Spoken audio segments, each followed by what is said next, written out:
السلام عليكم اخواتي الاعزاء، اتمنى تكونوا بخير.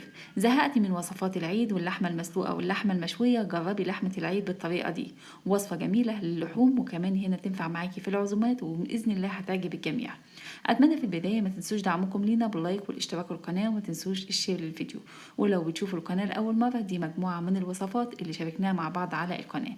اتمنى طبعا اللي بيشوف قناتي لاول مره يعمل جوله سريعه على محتوى القناه، باذن الله هتعجبكم.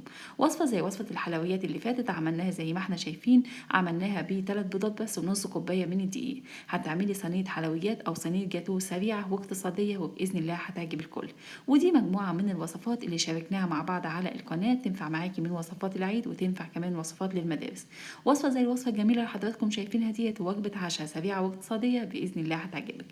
دي مجموعه مختلفه من الوصفات، حبيت طبعا اشارك شويه دول معاكم اللي بيشوف قناتي لاول مره. ولو بتشوفونا لاول مره، اعملوا جوله سريعه على محتوى القناه، بنقدم اهم الاخبار المتداوله على السوشيال ميديا وكمان مجموعه مختلفه من الوصفات. يلا بينا على طول نسمي الله ونصلي على الحبيب المصطفى ونشوف وصفه النهارده عملناها ازاي. طريقتها سهله وبسيطه وباذن الله هتعجبك.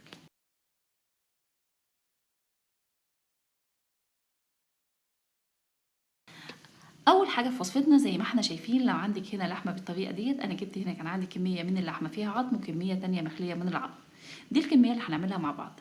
الكميه هنا اللي موجوده معانا مخليه من العظم قطعتها لقطع صغيره، وكمان قطعت هنا شويه من اللحمه اللي موجوده في الكميه اللي فيها عظم.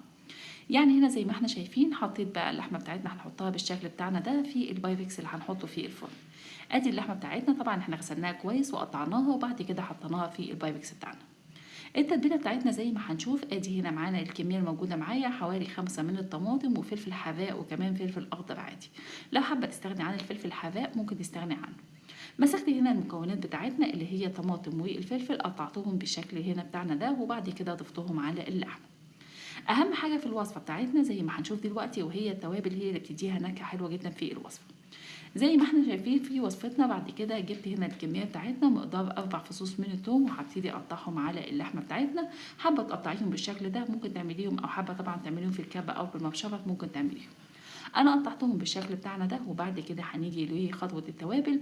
التوابل بتاعتنا عباره عن توم باودر، بصل باودر، زي ما احنا شايفين حطيت شويه من التوم الباودر، شويه من الفلفل الحراق، وطبعا هنا الكميات بترجع للكميه اللي هتعمليها. انا هحط حوالي نص معلقه من كل حاجه او معلقه الا ربع من كل حاجه. بعد كده حطيت بهارات لحمه، وحطيت كمان البهار الحلو او الكوبيبه الصيني. الكوبيبه الصيني بتدي للمشويات او اللحوم هنا تتعمل في الفرن طعم حلو. بعد كده كمان زي ما احنا شايفين حطيت من الشطه البودر الحراقه شويه، ولو حابه طبعا تستغني عنها ممكن تستغني عنها وتستبدليها بالشطه العاديه. بالطريقه اللي احنا شايفينها ضفت كميه من الملح على حسب كميه اللحمه اللي هنستخدمها. بعد كده هتحطي مقدار معلقه كبيره، هتحطي مقدار ربع كوبايه من زيت الزيتون على هنا وصفتنا بالشكل بتاعنا ده. في اضافه كمان انا كنت ناسياها، وهي البصل البودر. احنا ضفنا الثوم البودر، البصل البودر هنبتدي نضيفه، هضفت منه مقدار حوالي معلقه الا ربع. هقلب كل المكونات دي كلها مع بعضها بالشكل ده، وهنخليها بقى تتداخل مع بعضها مع اللحمه بتاعتنا. يفضل كمان في الوصفه بتاعتك عشان تطلع لي بلون حلو من الفرن، حطي معلقه من عسل النحل، او ممكن كمان تستبدليها بمعلقه من العسل الاسود. لو عندك معلقه من العسل مش هتفرق في الطعم، ولكن هتديها طعم حلو جدا في الفرن، وكمان هنا طعم لون حلو وهي طالعه من الفرن. ادي وصفتنا خلاص كده تبلناها. قبل ما تحطيها في الفرن تفضل هنا ان انت تسيبيها لمده نص ساعه تتبل شويه بالتتبيله دي. ما عندكيش وقت وحابه تحطيها في الفرن، حطيها على نار هاديه عشان تستوي كويس، وكمان هنا تشرب من التتبيله بتاعتها.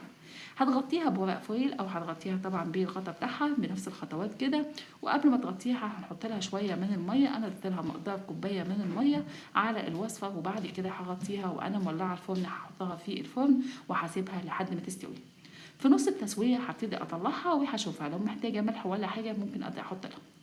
طبعا هنا احنا مغطيين اللحمه بتاعتنا بالورق الفويل، ما بتبخرش الميه اللي فيها كتير مره واحده. فانا دلوقتي في نص التسويه كده هشيل ورق الفويل وظبطت الملح بتاعها، وبعد كده حطيتها في الفرن لحد ما نشفت تماما بالشكل الجميل اللي احنا شايفينه، وهتطلع معاكي احلى لحمه مشويه.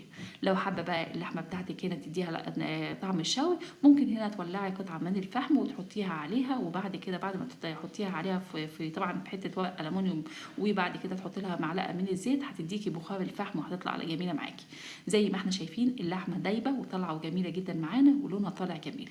اتمنى طبعا تجربوا اللحمه بالطريقه دي في الفرن، باذن الله هتعجبكم جدا وتنتظرونا في وصفات جديده.